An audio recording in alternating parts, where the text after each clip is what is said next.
Shiloh Christian Church, and for those of you joining us for Church Online, good morning from Steamboat, Colorado.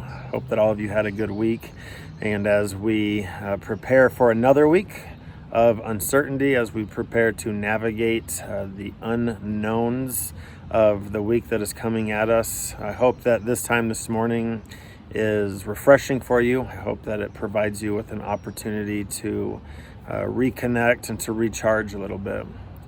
Every week we begin our services with a time of worship because we believe that the one who created all of this, the one who sustains all of this, is the only one worthy of our worship and worthy of our praise. And so as we begin this time this morning with worship, if you would like to see the lyrics for any of these songs, they are linked in the box below and you can follow along there. Thank you for joining us. Thank you for being here. Thank you for what so many of you have been a part of over these last couple weeks in bringing hope to this world. Enjoy this time of worship. 1, 2, 3.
Shiloh Christian Church, good morning, and thank you for joining us for Church Online.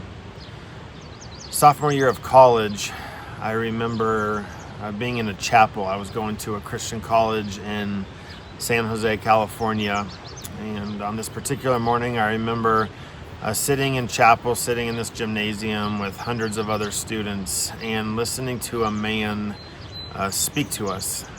And I don't remember what he spoke about that morning specifically. I don't remember all the points that he made, but I remember for, I think probably the first time in my life, recognizing the potential of $1.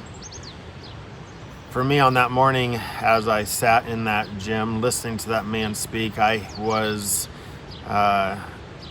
in my own set of kind of habits with life. I was living on my own. I was going to school. I wasn't married yet. And I had a routine down. And for me, that routine during the week was waking up, heading out the door, driving through Starbucks, getting a drink, getting breakfast, and going to school. And spent the same amount every day, did the same thing every day. And that morning, as I sat in this gym drinking a caramel apple cider from Starbucks, I remember grasping the potential of what $1 can do. 2 weeks ago, we took a special offering for New Horizons House, an organization in India that many of you are very familiar with now. New Horizons House has been battling against sex trafficking for a few years now, and so 2 weeks ago we took a special offering to try to assist them with some of their needs. And with 1 week's notice, we attempted to raise $4,000, and if you were here last week, you heard that we actually raised $11,845 in a 24-hour period. Last week, a week and a half ago, when I heard about how much you guys had given, I was humbled. Honestly, just kind of speechless to see your generosity, to see your sacrifice, because the dollars that were given, they were not just dollars, right? They weren't pulled from overflowing savings account. It wasn't one person that gave all of that. It was many people giving, many people sacrificing, many people loving, many people who even right now in the midst of this global pandemic are not focused on just their own needs, but that money given was evidence that people are focused on the needs of others, that you, the people watching this morning, are loving others and focused on others and caring for others. And so you reminded me again of the potential of $1. Your sacrifice, again, humbling beyond words. What you gave, not just because it was dollars, but because it was given for many of us just from a place of financial uncertainty. Has truly been a story to share. It's been a testimony. It has encouraged my heart greatly, and it has encouraged the hearts of so many others greatly as well. I think for all of you, again, that money, it represented sacrifice. It represents faith. It represents selflessness and a love for others. And almost 2 weeks ago now, when I called John Spencer, who's the president, the founder of New Horizons House, and I told him about how much money we had raised, he asked if he could make a little video just as a way of saying thank you, which of course I was happy to see. But what John did was he reached out to the New Horizons House in India and asked the couple that lives on site with these girls if they could interview some of the girls to share their stories with us. And so they put together this video that I'll share with you in just a few minutes. But when I watched this video this past week, I was shocked. I was humbled. I was amazed, but not at what you might think amazed me. The stories were dark. When you hear how these girls ended up in trafficking, it's startling, but that wasn't what caught my attention. When I watched this video, what really gripped me was the difference that so many of you have made in the lives of these girls. What stood out to me was the hope that you have provided to a hopeless situation. What stood out to me, while here in our country, while everybody seems to literally be drowning in fear and hate and uncertainty, what stood out to me was that we are making a difference. That right now here, instead of being focused on hate and trying to implement change through rioting, there's a group of people who want change, who are willing to be a part of that change, who are willing to give to that change.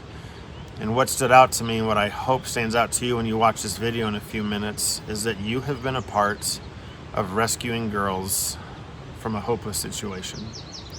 And it's incredible to think about. It's incredible to think that we get to be a part of that. And so be overwhelmed. Be overwhelmed by the horror of these stories, but more so than that, be overwhelmed by the fact that we get to be a part of something great, that we get to be a part of providing hope to a hopeless situation.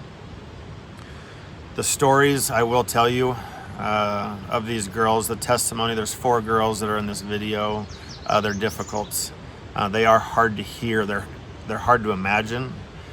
It's hard to understand how a human being could do these things to another human being. And the stories are dark. The stories are hopeless, right up until the point that these girls are being rescued. And right now at New Horizons House, there's 38 girls who, by the grace of God, by the grace of so many of you, are feeling hope, are experiencing joy. At the end of the video, you will see a smile, you will see laughter.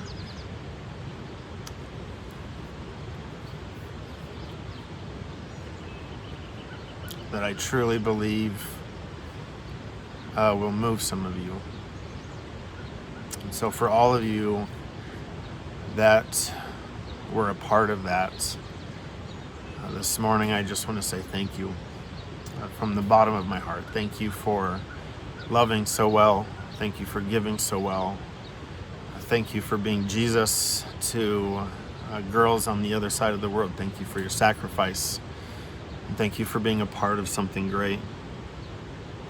I want to read to you this morning 2 sections of Scripture. And these sections of Scripture share the sentiments that I feel with so many of you this morning. The first one is from the book of Philemon. And Philemon is only a chapter long.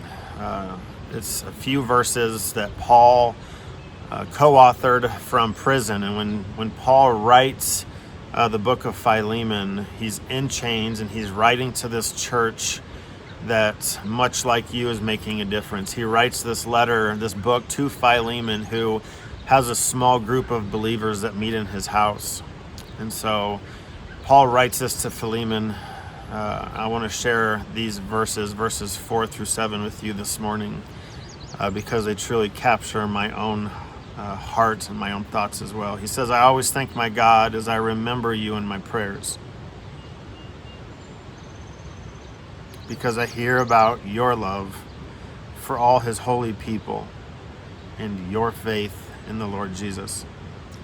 I pray that your partnership with us in the faith may be effective in deepening your understanding of every good thing we share for the sake of Christ.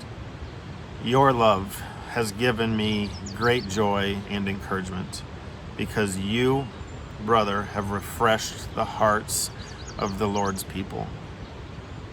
That speaks perfectly to so many of you this morning, to what so many of you have been a part of over these last couple weeks. You have refreshed the hearts of the Lord's people.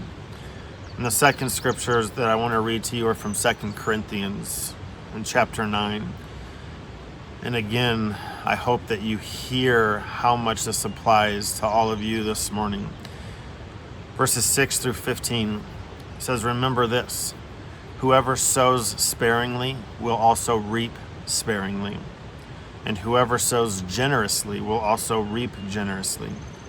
Each of you should give what you have decided in your heart to give, not reluctantly or under compulsion, for God loves a cheerful giver.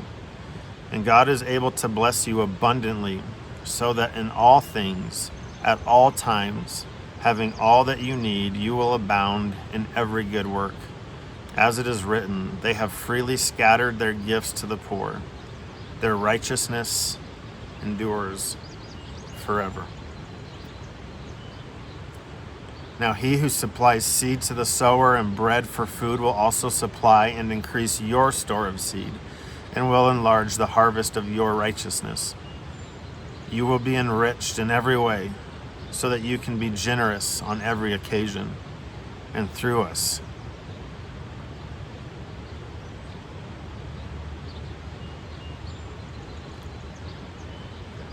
your generosity will result in thanksgiving to God. This service that you perform is not only supplying the needs of the Lord's people, but is also overflowing in many expressions of thanks to God. Because of the service by which you have proved yourself, others will praise God for the obedience that accompanies your confession of the gospel of Christ, and for your generosity in sharing with them and with everyone else. And in their prayers for you, their hearts will go out to you, because of the surpassing grace God has given you. Thanks be to God for his undesirable gift. So for those of you who gave, thank you. For those of you who sacrificed, thank you. For those of you who loved so well, thank you. This morning, I'm sitting in a BMX mountain biking dirt course in Steamboat. And this week my family got to come up to Steamboat for a few days and get away. And earlier in the week we came to this track right behind me, my whole family, and the boys saw the jumps, and of course they came flying out here and they're going off of these jumps and having a great time. And Ella, who is 4 years old, on her little pink princess bike, decided that she was going to ride this mountain bike course with her older brothers. And so fearlessly she rode to the top of the course, which is a steep hill. She got on her bike, she rode down and almost made it up the first hill before she wrecked. I think for those of you that have seen children in bike courses, you probably know what that looked like. When you go up a steep hill and you don't have the speed to get up that hill, you begin coming down in reverse and there's no way to stop. And so Ella wrecked and scraped herself up and was bleeding a little bit and was crying, and of course got the attention of everybody here. And we picked her up, we picked her bike up, and she said, "I want to try again." And so as a father, I puffed up my chest, I put my daughter, my bleeding daughter, back on her little princess bike, fixed her helmet a little bit, got the hair out of her face, set her on the next hill, pushed her down, and she almost made it up the second hill too, before she came backwards and wrecked again. And what we got to do was, over the next few minutes, have a great conversation, some great teaching moments about the importance of not giving up, specifically about the importance of continuing to pedal. And I told her, I said, when you're climbing the steep hill, you can't stop pedaling. When you're going up something that you can't see the other side of, you have to keep pedaling because you have to get to the top. And so, great teaching moments. We spent about 45 minutes out here, and I think before we left, she had gone through the course 5 or 6 times without wrecking, and smiled and laughed, and we literally had to tell her to leave the course because she would have stayed out here all day long. But for those few minutes, we got to speak to her about the importance of not giving up, about the importance of wiping the dirt off, of of wiping away the blood off of your knees, and even when you're hurt and even when you're scared, continuing. I know that this morning for many of you, you're also feeling pain from your own wrecks in life. I know that many of you are feeling pain from broken relationships. I know that many of you are feeling the pain from lost jobs or a loss of financial security. I know that some of you are feeling the pain of a loss of health, and you're suffering from that fall. I know that some of you are suffering from disappointment. You're suffering from discouragement. You're suffering from loneliness. I'm sure that for some of you, in fact, I know that for some of you, you're suffering from a fall of trusting in God. You feel like you've been hurt. You feel like prayers haven't been answered. And so this morning, in the depths of your heart, in the depths of your soul even, you are feeling this disconnect. You're feeling this pain. You're feeling true suffering because of your own falls in life. And I don't know where you're at, each one of you. I don't know the levels of disappointment or the levels of pain that you feel from the suffering in your life. But the encouragement that I want to share with all of you this morning is the same encouragement that I gave my daughter this week, and that is, do not give up.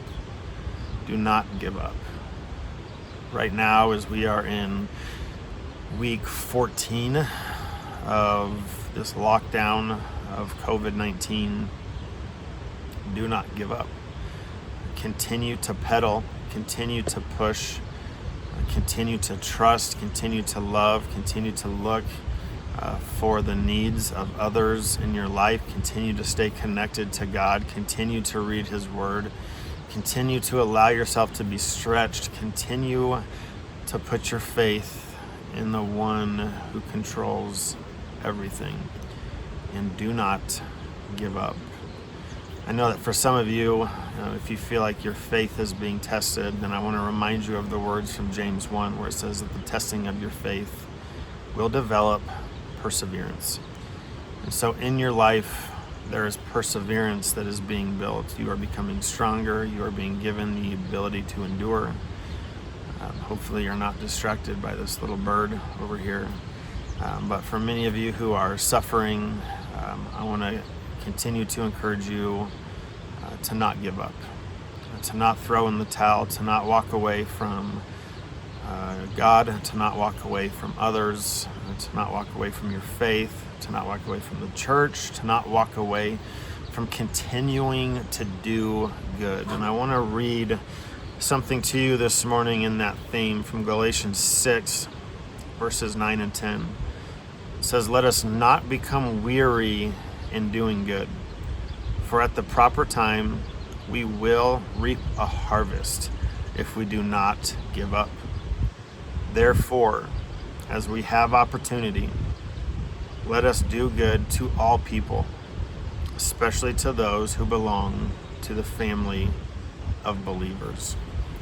So as opportunity presents itself to you, as opportunity presents itself to us as a church, let us not grow weary of doing good. I know that for some of you, maybe this morning you feel like you've been doing good, you've been reaching out and it hasn't been reciprocated. For some of you, you feel like you've given and it hasn't been reciprocated. You feel like you've taken steps of faith and it hasn't been reciprocated. You feel like you've done what God has called you to do and it doesn't seem like God has shown up for His part. But His challenge for us this morning, His challenge for all believers, is to not grow weary of doing good, even though life may be exhausting, even though the circumstances may be tough, even though some of you truly are suffering and you truly do feel pain and you do truly feel a disconnect. Do not grow weary of doing good, because you will reap a harvest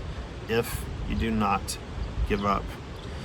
This week when we were checking into the place that we were staying here in Steamboat, the receptionist gave us our key cards and from behind her medical mask. She said, so the pools are closed, the hot tubs are closed, the little on-site store is closed, the restaurants are closed. And she just went through the list of everything that's closed. The game room is closed, and this is closed, and that's not available. And as she listed out all these things, she said, I'm so sorry, I just hate telling you all this. She said, I feel like I'm the bearer of bad news. In the midst of everything that you and I are going through, one thing that I want to encourage you to not lose is perspective. For this receptionist, as she laid out the things that weren't open, luxuries, right? True luxuries. As she laid out all of that is closed, I thought of some of you who are watching in Kenya, some of you who are watching in different parts of the world, and I thought of the suffering that so many people right now are having to endure. And so while I sit in a mountain town in Colorado, a place that people come to vacation, and I'm told about the luxuries that were closed, what hit me again was the importance of perspective, because this receptionist truly felt like she was delivering bad news to our family because the pools were closed. But I'm unable to escape the reality that people who I love are going days without eating right now, and know people who are going days without eating. And for Charles, who I'm sure is watching right now, hello Charles and Rael, for the people in Kenya, when Charles and I spoke a couple weeks ago, he said that they know people there, they're surrounded by people there, families who are going 3 days between meals.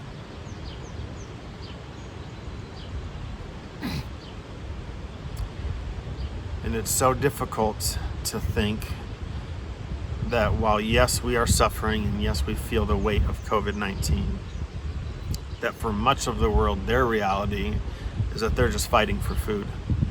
They're fighting to find a next meal. You have mothers and fathers who are trying to find a way to work in economies that have no work, and in places where they're not allowed to leave their house and work, and they're trying to find ways to feed their families.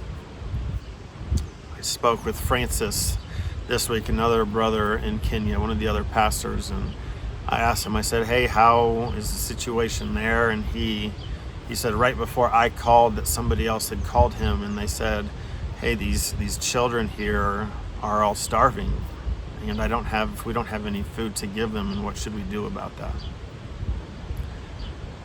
In India, you have a country that has been shut down. They were already struggling with poverty. They already struggle with a broken government, with a broken economy. And right now, in the midst of our suffering, it's important to keep perspective. Because while our suffering feels real, and it is true, it is nothing compared to the suffering that most of the world, even right now in this moment, is experiencing. Do not give up. Do not lose perspective.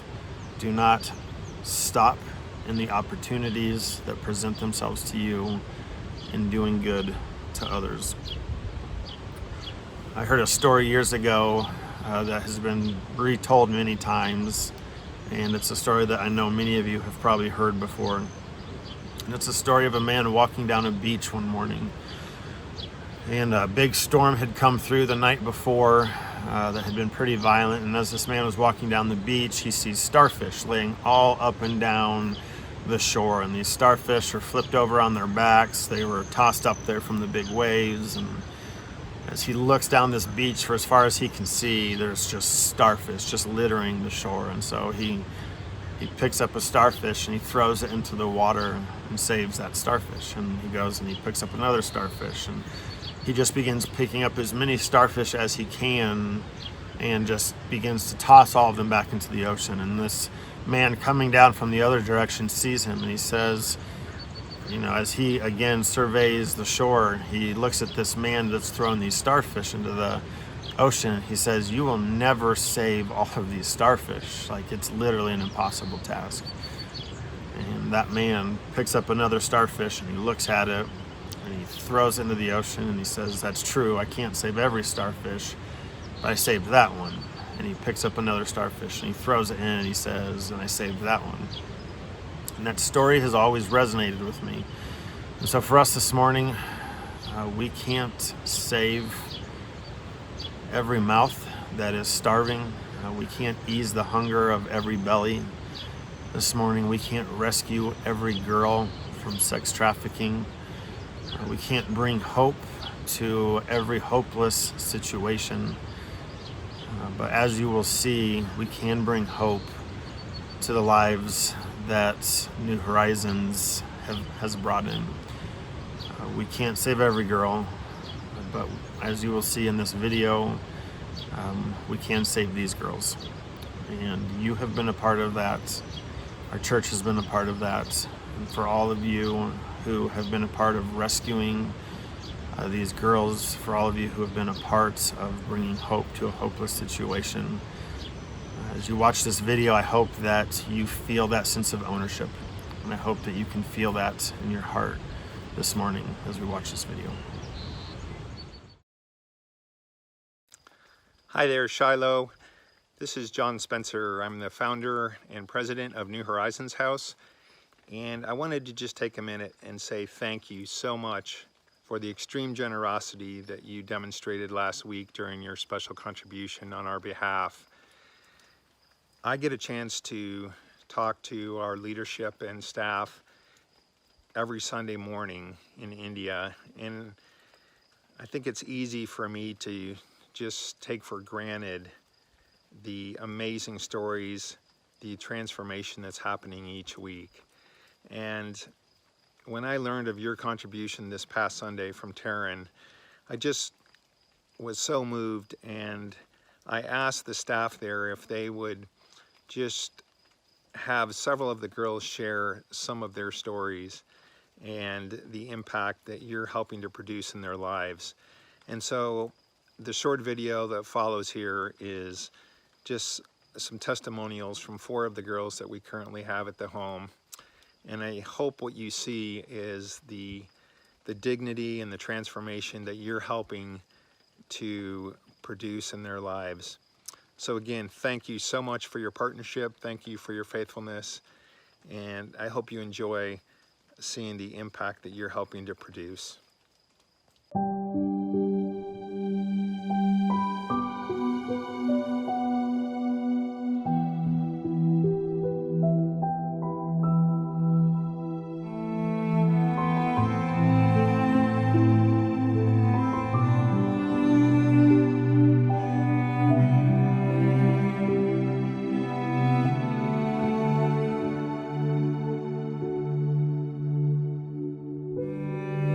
Rajeshwari, after her biological father died, her mother married again another man, and she was infected with HIV/AIDS. Then she died. Did your stepfather induce you into prostitution?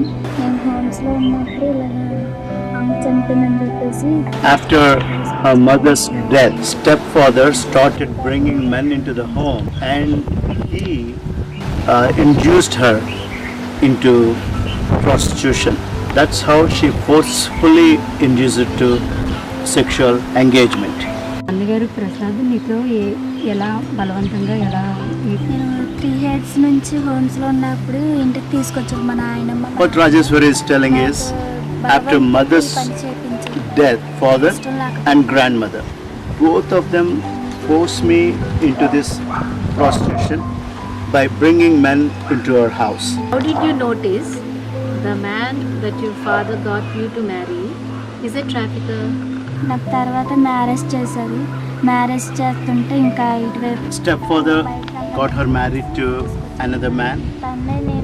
By his actions and his words, I was scared that this man is also involved as a pimp in trafficking. So he told me that I will go out and buy some clothes, but she found out he is trying to sell her out. So she ran into police station and gave a complaint. how did your brother-in-law, your sister's husband, involve you into this prostitution? అటువైపు నుంచి మా బావ వచ్చి ఇంకా మొత్తం అంటు పెట్టేసి Brother-in-law got her into taking drugs. So one day he gave drugs and made his friends use her, and she was unconscious. Trespasser found her and took her to the police station, and then she moved to a home near Hanuman Junction before she came here. After the police people handed her over to Child Welfare Committee, the Child Welfare Committee put her in another safe house in Hanuman Junction. Since the home was closed, she was brought to our NHH. How did you feel in New Horizons home here? ఇక్కడికి వచ్చాక చాలా హ్యాపీగా ఉన్నాను. ఇక్కడికి వచ్చాక మగ్గము, machine craft, education నేర్చుకుంటున్నాను. ఇక్కడ Sweety madam, విక్టర్నియ, రేచలక్క వీళ్ళు నాకు చాలా పేరెంట్స్ లాగా ఉన్నారు. And the education, craft work and tailoring, all this made me a able person. So once I go home, I'm going to start my own boutique and shop and live on my own, and also want to become a teacher. Thank you.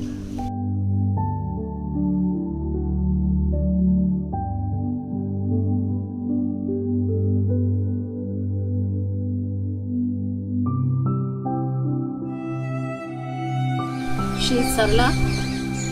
Both her parents were divorced when she was a child. Then her mother married another man who is already has a family and children. Her mother came along with Sarla and stayed in different place. After coming out, her mother herself started running a brothel home. Your mother used to came out, bring different men to your home. How do you used to feel? When my mother started bringing other men into home and she started herself a brothel home, I used to feel so painful. I want to express to someone, but I didn't have any kind of a communication, and I know any of my relatives nearby, so I couldn't able to express my pain to anyone. I suffered a lot during that time. Two abortions, and we loved one man. And police caught both of you and placed you in different home. Is it true? I had two abortions in my life. First time when I was with my mother, and later I fell in love with another guy, Srinu, and also I had another abortion. Police caught us, and then they rescued me and brought me to another home nearby. After coming from that home to our New Horizons home, how did you feel? After coming here, which initially I felt, am I going to a right place? But after being here, the first thing I have experienced in my life, she mentioned in her own words, happiness, happiness, happiness, happiness. And she is so confident that one day I will become very independent, I can stand on my own. That is the happiness that she expressed being here.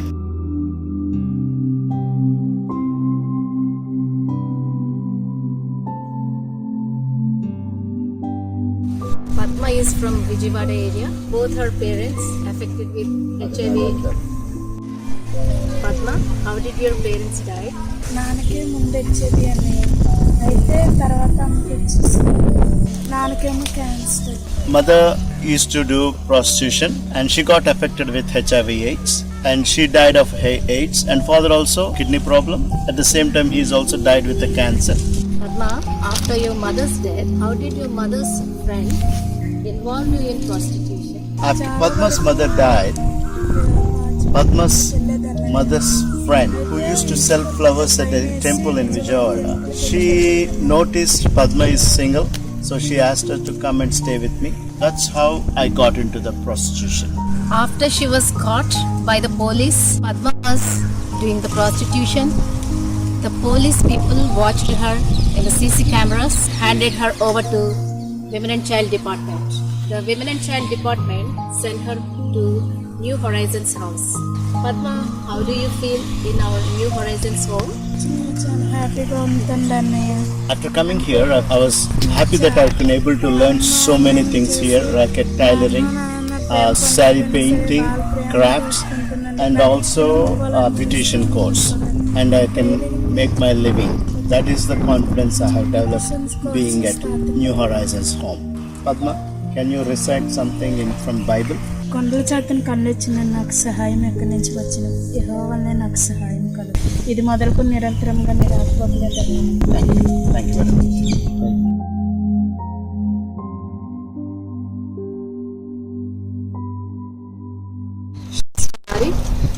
She lost her father when she was very young. He died in a truck accident, and then her mother started begging to take care of her family. Along that, watching her mother, she started selling her body, and her mother also became alcoholic, and she never bothered about her. So Chinari left her mother and went to Mumbai. There also she was involved with many men in doing prostitution. Then the policeman caught her and gave information to Child Welfare Committee, and she was brought to Denduluru home, and from there she was brought to New Horizons home. Chinari, how did you feel coming here and staying in New Horizons house? After she came back from Mumbai through police took her to a home nearby that police station, and then the Child Welfare Committee shifted her to New Horizons. In New Horizons, she expressed, because she's very new being here, she felt very happy, and she likes craft and painting and other sari making works.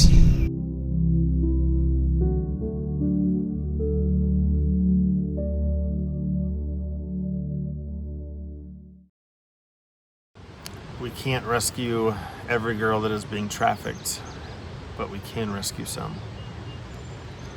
I hope that those stories, I hope that that laughter, I hope that the smiles, I hope that the sense of hope that you could hear in the voices of those girls has provided all of you with a true, felt sense of encouragement this morning. Because you're a part of those stories. You are a part of that hope. And you are a part of the testimony that is being shared.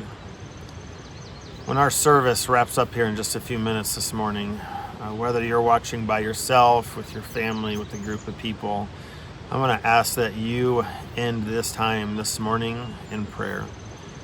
And I want to ask you to pray specifically for three things.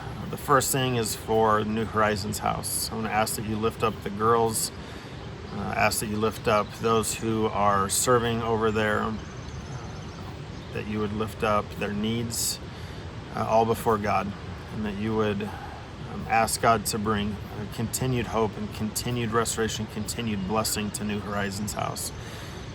The second area that I want to ask you to pray for is for Charles and Rael, for those in Kenya, ministering to the many pastors who I consider to be friends, who I consider to be brothers, who some of you have met.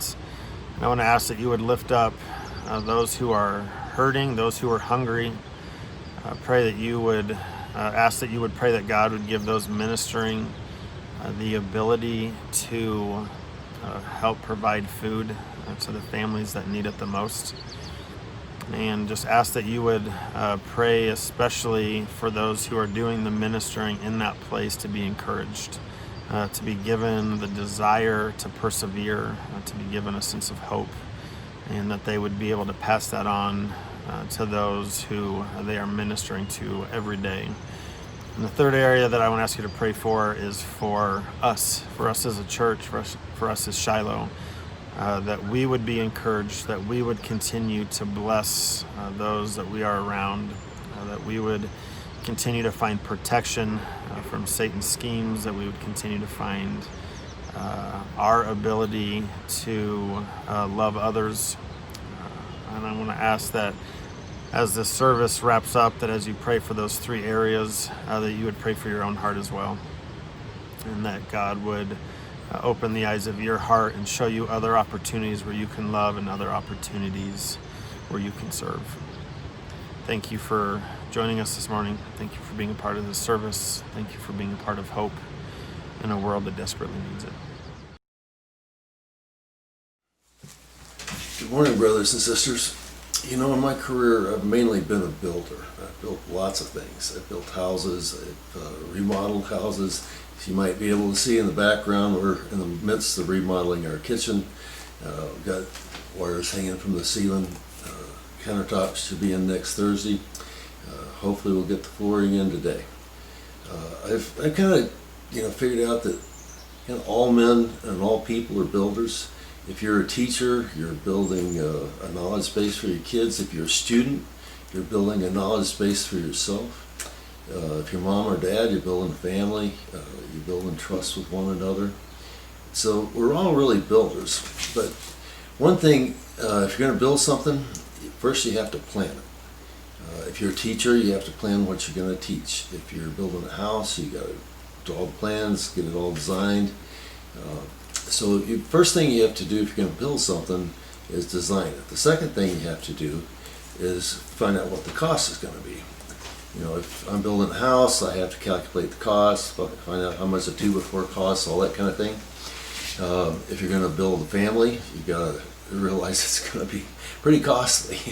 You got a lot of food to buy and clothes to buy and those sort of things.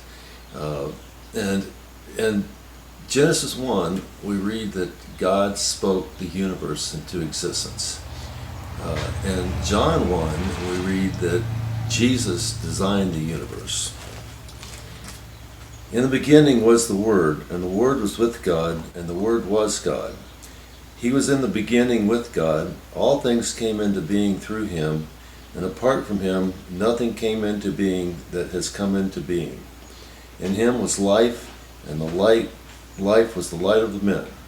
The light shines in the darkness, and the darkness did not comprehend it.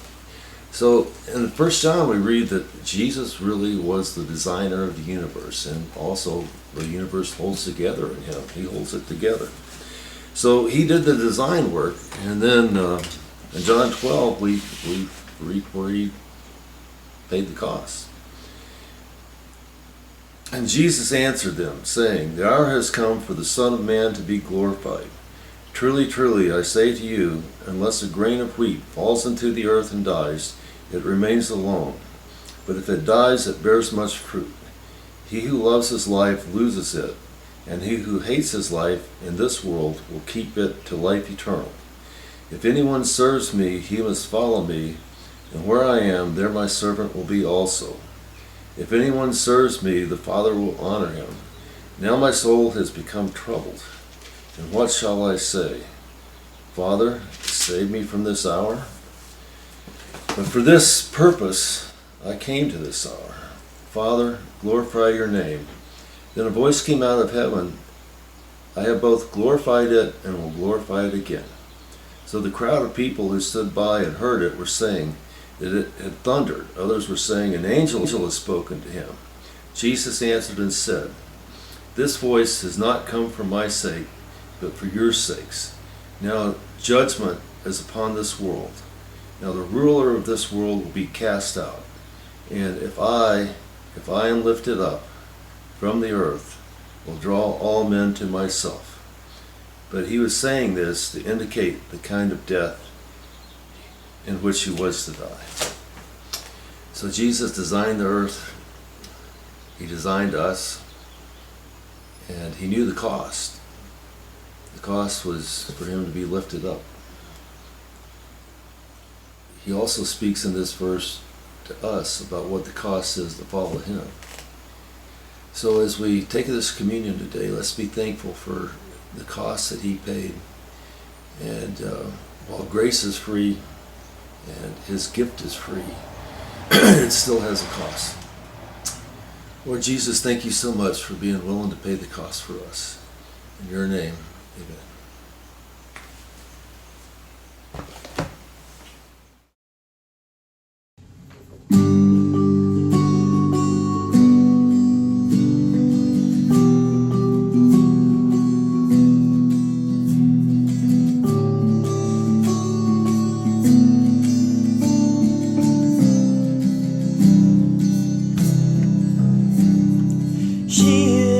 Jealous for me, love's like a hurricane. I am a tree, bending beneath the weight of his wind and mercy. When all of a sudden I am unaware of these afflictions eclipsed by glory, and I realize just how beautiful you are and how great your affections are for me. Oh, how he loves us so. Oh, how he loves us. How he loves us so.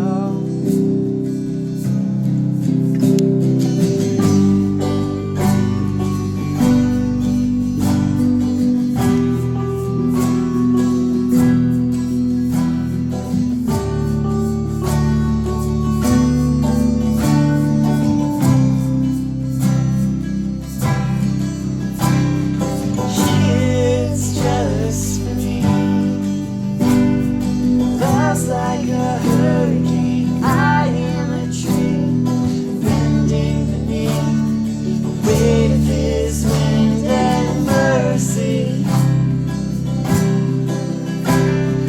All of a sudden, I am unaware of these afflictions eclipsed by glory, and I realize just how beautiful you are and how great your affections are for me. Oh, how he loves us so. Oh, how he loves us. How he loves us so.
Yeah, he loves us.